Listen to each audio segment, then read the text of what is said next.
Daily post news देख रहे हैं आप। इस वक्त की बड़ी खबर बता दें कि WFI यानी कि रेसलिंग फेडरेशन ऑफ इंडिया के पूर्व प्रमुख बृजभूषण शरण सिंह को बरी कर दिया गया है। बता दें कि ये जो केस था, जब महिला पहलवानों ने इन पर आरोप लगाए थे कि इन्होंने उनके साथ सेक्सुअल हरासमेंट किया था, जिसके ऊपर काफी ज्यादा विवाद खड़ा हुआ था और पूरे देश भर में इसकी चर्चा थी। अब बता दें कि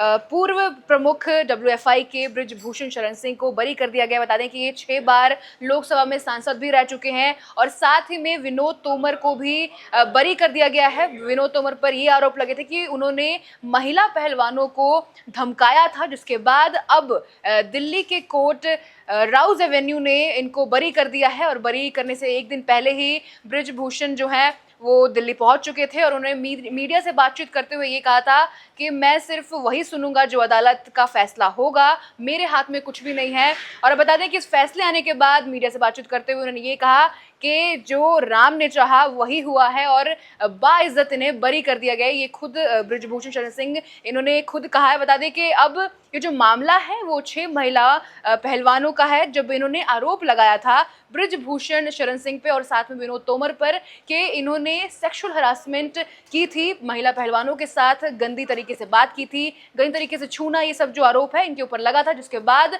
अब जो है इनको बरी कर दिया गया है दिल्ली कोर्ट से। और सबसे बात यह है कि ये जो खबर है जनवरी 2023 की बात करें तो जिस समय महिला पहलवानों ने प्रदर्शन किया था जंतर मंतर पर, जो कि काफी ज्यादा चर्चा में था, लगातार इस पे मीडिया रिपोर्ट्स भी सामने आ रही थी और पूरे देश भर में इसकी चर्चा चल रही थी। और बता दें कि महिला पहलवानों के साथ काफी ज्यादा बुरा सलूक भी किया गया था जिस समय वो प्रदर्शन कर रही थी। इस मामले पर बता दें कि इसके बाद अब बृजभूषण को बरी कर दिया गया है दिल्ली के राउज एवेन्यू कोर्ट से। और अब ये देखना होगा कि बृजभूषण के इस बरी होने के बाद अब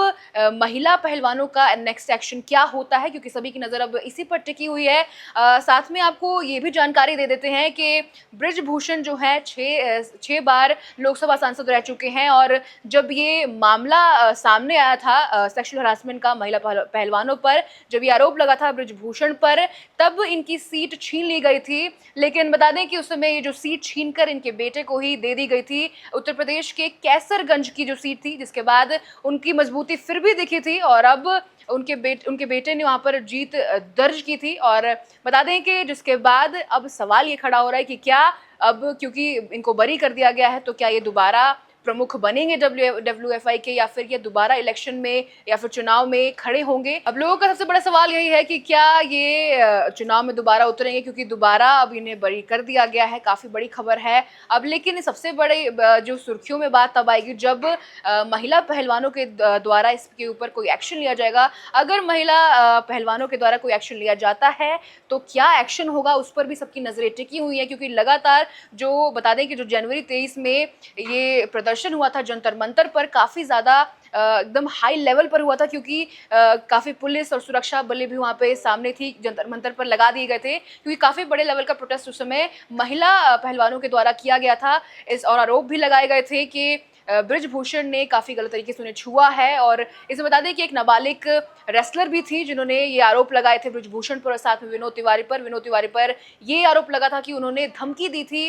महिला पहलवानों को, और साथ में बृजभूषण पर ये आरोप लगा था कि उन्होंने सेक्सुअल हरासमेंट की थी महिला पहलवानों के साथ, जिसके अब नई खबर ये सामने आई है कि बरी हो गई है इनकी। दिल्ली के राउज एवेन्यू कोर्ट ने ये फैसला सुनाया है, जिसके बाद अब सभी की नजर इस पर टिकी हुई है कि अब नेक्स्ट एक्शन क्या होता है महिला पहलवानों के द्वारा। और बता दें कि अब क्वेश्चन दोबारा ये भी सवाल खड़े हो रहे हैं कि क्या बृजभूषण दोबारा इलेक्शन में खड़े होंगे, या फिर दूसरा क्वेश्चन ये सामने आता है कि अब एक्शन क्या लिया जाएगा महिला पहलवानों के द्वारा।